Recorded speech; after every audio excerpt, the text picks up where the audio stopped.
Os números da produção industrial comprovam que a crise financeira chegou com força no Brasil.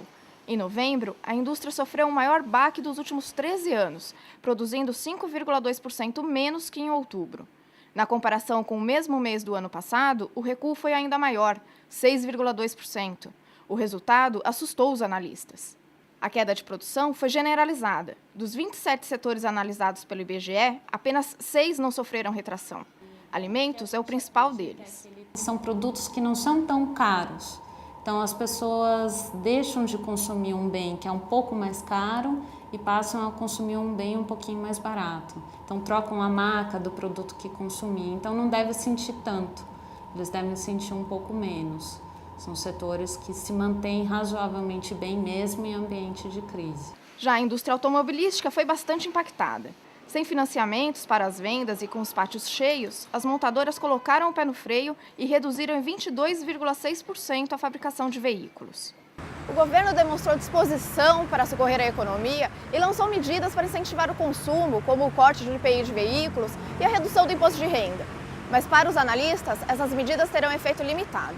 Essas medidas, elas são paliativos, elas estão tentando fazer com que a parada não seja assim tão brusca. Mas elas vão depender muito do que vai acontecer no resto do mundo. O PIB do quarto trimestre desse ano, esse sim vai trazer uma surpresa bastante negativa para nós. Também porque o terceiro trimestre foi muito forte.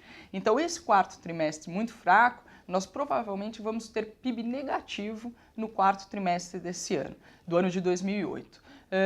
Mas isso não vai comprometer o PIB do ano de 2008, que deve fechar em torno de 6%.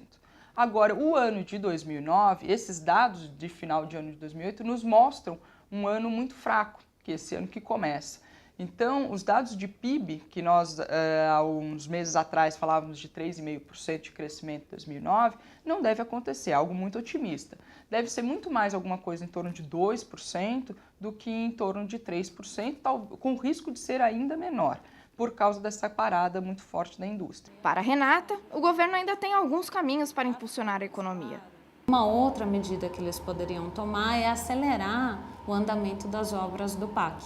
Porque a gente sabe que as obras andam muito lentamente. Você tem os recursos, mas eles não são usados, porque você tem uma burocracia, é difícil você gastar o dinheiro. Então, se isso fosse acelerado, seria muito bom para o país, não só no curto prazo, que gera demanda, mas também para o longo prazo. Você cria condições para que a hora que a economia volte a crescer, você tenha energia, tenha estrada, tenha porto,